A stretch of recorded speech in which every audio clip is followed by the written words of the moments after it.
Bonjour et bienvenue au Forum du patrimoine. Nous sommes au Carrousel du Louvre à Paris, où se tient le Salon international du patrimoine culturel. Pour cette troisième année consécutive, le Forum du patrimoine est organisé par le magazine Atrium et Ateliers d'art de France, sans oublier le soutien de la Fondation France Bois-Forêt pour notre patrimoine. Pour cette dernière émission de la journée, nous avons le plaisir d'annoncer les résultats d'un concours, le concours Vieille Maison Française et Ateliers d'art de France. Je reçois 3 invités que je vais vous présenter. Tout d'abord, à ma gauche, monsieur Stéphane Galerno. Bonjour. Bonjour. Vous êtes président d'Ateliers d'art de France. Absolument. À vos côtés, notre lauréate, Anne Coidou. Exactement. Et enfin, monsieur Philippe Toussaint. Vous êtes président donc, de Vieille Maison Française et membre du jury. Bonjour à tous. Alors pour commencer, peut-on rappeler quelques éléments sur ce concours, éléments d'historique, de genèse, comment est-il né ? Alors, les VMF et Ateliers d'art de France ont une relation ancienne. Les VMF, c'est la plus grande organisation nationale de défense du patrimoine qui a 17 000 adhérents, donc c'est très implanté dans tous les territoires et qui est attentive à tous les patrimoines, que ce soit le bâti, que ce soit le patrimoine naturel et que ce soit les savoir-faire que représentent précisément les métiers d'art. Et donc nous avons pensé qu'il était important d'apporter en quelque sorte notre réseau, qui est très puissant, pour faire connaître et soutenir les savoir-faire précieux dans le domaine de la préservation du patrimoine. Et c'est comme ça qu'avec nos amis d'Ateliers d'art de France, on a conçu, il y a une dizaine d'années maintenant presque, ce concours qui, à chaque année, comme vous allez voir, nous réserve des petites pépites. Voilà, le concours est... Ce partenariat date de 2013, donc effectivement on arrive à la 20e année. Presque 10. La Oui, dixième. Presque 10. Voilà, ouais. Alors donc cette année, vous avez récompensé Anne Coidou. Est-ce que vous pouvez nous parler un petit peu de ce projet peut-être Anne Alors, on a mon mari, Hervé Coidou, a une entreprise de couverture, mais en Bretagne, c'est les couvertures en ardoise. Et dans le centre Finistère, c'est même les ardoises rustiques dites de montagne ou de pays, qui sont des ardoises qui rappellent celles qu'on peut voir dans l'Écosse notamment, grandes en bas et petit à petit qui décroissent. Alors c'est très joli, c'est très joli sur les monuments historiques, mais ce sont avant tout des considérations. Juste, on prend les grandes et à fur et à mesure des démontages et remontages, on les réduit pour économiser la matière. Et en fait, ces ardoises, elles couvrent toutes les pentes du toit et en haut, il y a le faîtage. Et donc mon mari allait récupérer ces tuiles faîtières, les affétos, chez un autre couvreur qui avait cette activité-là, qu'il avait reprise d'un autre monsieur qui a pris la suite de son père. Et un jour, il y va et lui dit c'est les dernières tuiles, j'arrête dans 15 jours. Et moi j'étais infirmière et donc là on est à l'hiver 2020. J'ai 40 ans et je suis jeune maman de 40 ans, mais je suis infirmière et j'étais fatiguée de cette période et de mon exercice et des conditions pour plein de bonnes et mauvaises raisons, mais je cherchais une porte de sortie. Et quand il est rentré en me disant Guy Le Gall arrête son activité à Rosnowen, et ben je me suis dit pourquoi pas. Et donc je suis allée négocier un temps incroyable de 15 jours supplémentaires, donc j'avais un mois pour reprendre une tuilerie, apprendre le travail de la terre et faire. Donc, c'est des tuiles en grès, c'est de la terre qu'on cuit à haute température. Et lui, il faisait la couleur, la glaçure qu'on voit au-dessus, l'espèce de vernis qui permet que les mousses s'accrochent moins, que les lichens n'accrochent pas. C'est pas que esthétique. Et il les faisait avec du sel, mais c'est une technique extrêmement corrosive. Et donc, on a pris le parti d'émailler, donc il a fallu apprendre l'émaillage aussi, et on a déplacé tout à Comana. Voilà. Il vous a transmis quand même toute la partie cuisson, toute la gestion de... Pas du tout. Son four s'est écroulé sur lui-même, la cuisson... Donc vous avez été obligé aussi de réinvestir dans un four ? Oui, en fait il menait une cuisson au gaz, donc j'ai pu participer à 2 cuissons dont une qu'on a eu du mal à mener à terme. Et le four s'est ensuite écroulé sur lui-même, et donc il a fallu trouver un autre four, le remonter, il ne marchait pas, le réparer. et surtout changer de méthode.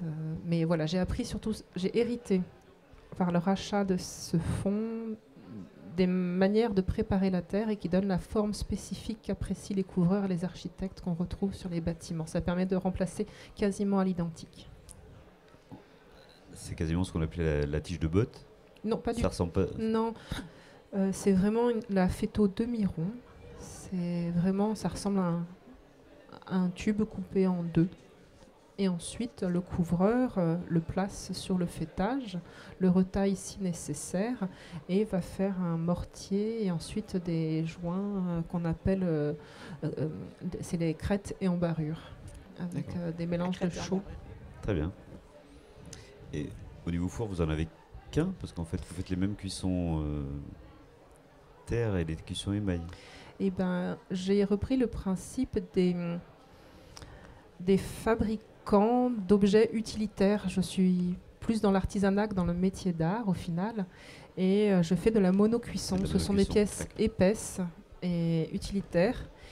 Et se développe beaucoup l'activité épi de fêtage dont vous parliez tout à l'heure, dont on ne s'attendait pas à ce qu'il y ait un tel succès, qu'on ne s'attendait pas à ce que ça me plaise, qu'on ne s'attendait surtout pas à ce que ça marche, et que j'arrive à les réaliser malgré tout en monocuisson aussi. Donc on a eu des pièces assez exceptionnelles à refaire et avec succès, et du coup un succès appelle un autre. Oui, c'est un peu la particularité du grès que vous employez en fait, c'est Et très peu de déformation et qui supporte des... Oui, il s'est très fort, très peu celui-ci.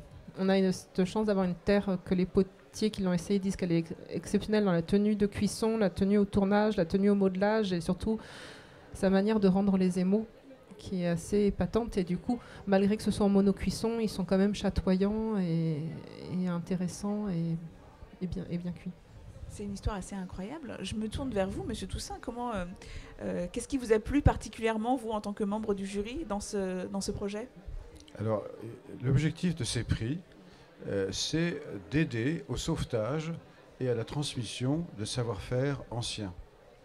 Donc là, comme vous avez pu le constater, on est pile poil dans le sujet. Sauf que la particularité de ce dossier, c'est que l'héroïne, c'est-à-dire Anne Coidou, en fait, elle démarre avec zéro connaissance. Oui. D'habitude, on a quelqu'un qui a récupéré ce savoir quand même avant de venir chez nous. Là, c'est pas du tout à fait le cas. Enfin, elle a quand même que démarré. Mais là, c'est vraiment un cas incroyable. Et donc, on sauve une entreprise qui allait disparaître. Et on a une personne qui va s'investir d'une façon incroyable pour acquérir au plus vite les diverses connaissances techniques et manuelles qui sont combinées quelque part et qui sont difficiles quand même à acquérir. On se brûle un peu les pattes, si j'ose dire, hein, dans ces genres d'affaires. Et finalement, ça aboutit à un projet économique, parce que quand même, le feuilletage, c'est de la palissade, mais c'est quand même le complément de la couverture. C'est l'ornement. Et quand même, quand on a la possibilité, avec des gens qui savent le faire, de faire un ornement, beaucoup de gens, en fait, sont tentés de le faire pour bien identifier leur propre demeure.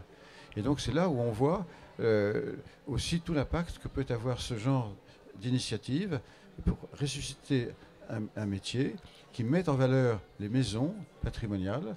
Et ça, c'est tout ce que nous aimons, nous, au VMF. Et en plus, on arrive à un momentum extraordinaire où l'affaire démarrant, il va falloir investir avec des matériels que vous n'aviez pas au départ du tout, avec quelqu'un qui va peut-être vous aider tout de suite, parce que vous ne pouvez pas faire tout toute seule. Donc ça ne va pas être une, mais deux personnes. Donc vous voyez, une dynamique. Et il y a un moment dans les dynamiques où il faut vraiment donner le coup de pouce. Et nous, on a le sentiment d'être arrivé justement au moment qu'il fallait. Et ça, c'est très enthousiasmant pour un jury. Et on a été vraiment tout à fait séduit par cette combinaison d'atouts dans ce dossier. Et donc effectivement, vous allez être accompagné par donc, des personnes qui vont vous aider dans la production. On s'est rapidement rendu compte, mon prédécesseur, Guy Le Gall, il m'a aidé, il a fait preuve d'énormément de bienveillance, mais il avait, lui, son activité de couvreur qui perdurait. Et j'ai eu plein de potiers de céramistes qui m'ont partagé beaucoup de bienveillance, d'accueil, mais rapidement, on s'est rendu compte que ça ne suffit pas. Et tous me disaient la même chose, il n'y a pas de secret, c'est travailler, faire des tests, tests et conclure par toi-même. Et ce que disait le monsieur qui a reçu le prix d'honneur tout à l'heure, c'est vraiment la particularité de la Terre. On aura beau faire tous les diplômes du monde, et ben, il faut être les mains dans la Terre et la ressentir, parce que chacune est différente. Et c'est vrai qu'on en a essayé plusieurs, c'est pas pareil. Et donc rapidement, l'histoire du mi-temps s'est avérée complètement pas du tout en adéquation avec ce qu'on faisait. Puis comme il y a eu un arrêt de production du fait qu'il arrêtait, il ne produisait plus, moi, le four est tombé en panne, il a fallu le réparer, il a fallu construire un atelier de A à Z. Il y a eu 6 mois pour lesquels il n'y a pas eu de production, alors que les chantiers sont signés pour partie sur des problématiques de chantier public avec des délais à respecter. Et surtout des humains qui ont des salariés à payer, des chantiers à clôturer, et c'est nos collaborateurs, c'est nos confrères, c'est nos copains, parce qu'on est dans une entreprise de couverture, et donc on a eu à cœur de se grouiller, d'aller vite pour satisfaire leurs besoins de finir leur chantier correctement. Et donc on a cherché, j'ai eu une personne qui est venue, mais après il a repris une activité, et on s'est rapidement rendu compte qu'apprendre à deux, c'est financièrement pas tenable. Ça me demande moi du temps, ça me demande de m'arrêter pour lui expliquer les quelques étapes d'avance que j'ai sur lui, d'assumer tous les ratages, et j'ai malgré tout une production qui est à fournir et à assurer. Donc on a eu quelqu'un qu'on connaissait qui avait déjà intégrable facilement dans l'équipe et qui est venu à mi-temps. Ça permettait de ne pas mettre une trop grosse charge, mais là encore dans la problématique économique sur laquelle nous on ne pouvait pas tout assumer, ayant déjà assumé tout financièrement nous-mêmes, il y a un moment où on ne peut plus seul. Et donc une amie céramiste qui a de l'expérience nous a conseillé d'écouter ces candidatures en n'ayant pas si peur que ça d'y répondre. Donc elle nous a dit que ça correspondait et ça permettait de pouvoir apporter une sécurisation financière à l'entreprise et à promettre peut-être des postes un peu plus pérennes à quelqu'un qui accepterait de passer du temps avec nous et apprendre en même temps, et que moi je puisse faire une formation pour apporter un peu plus de concret, de techniques transposables, explicables, de théories, de choses qui peuvent être rassurantes quand on est face à de l'inconnu, face à une cuisson et qu'on doute, d'avoir du concret, de la théorie. Parfois ça rassure et ça fait du bien, et ça permet de transmettre aussi, de savoir de causer la même langue en fait aussi. Donc voilà, ces prix nous permettra, j'espère vraiment, de me former pour pouvoir mieux former, vraiment, j'espère. Enfin, c'est le projet. Oui, la bienveillance, en fait, c'est la base de ce prix pour le développement. Ça vous permet aussi de venir sur le Salon du patrimoine, de découvrir un milieu comme très dynamique, avec les associations, tous les centres de formation. Je ne sais pas si vous avez pu faire un petit tour. Il y a même un four de Jean Girel. Il faut absolument y aller. Ça fait partie des contraintes économiques, parce qu'en fait, son travail sur l'économie de bois par rapport au gaz, vous m'avez dit que vous étiez au gaz, c'est intéressant d'aller discuter avec lui. C'est une très belle aventure humaine, donc encore félicitations. Et puis c'est surtout la suite. Alors il faut savoir que donc évidemment on va suivre ce dossier, puisque le lauréat de l'année dernière était membre du jury de cette année. Vous serez donc membre du jury l'année prochaine. Et donc on vous demandera un petit peu qu'est-ce qui s'est passé au bout d'un an. Donc on suit quand même pendant un petit moment l'aventure de chacun de ces héros du patrimoine, si on peut dire. Écoutez, bravo pour d'avoir organisé ce prix. Bravo à vous pour ce projet très enthousiasmant, effectivement. Je vous souhaite bonne route dans ce... Merci. Merci à vous trois pour la participation à cette table ronde et pour avoir présenté ce concours et ce projet. Merci à vous. Merci beaucoup. Je vous invite à retrouver cette émission et toutes celles tournées dans le cadre du Forum du patrimoine sur notre site internet Atrium, ainsi que sur le site de nos partenaires Atelier d'Art de France et la Fondation France Bois Forêt pour notre patrimoine. Merci et à bientôt.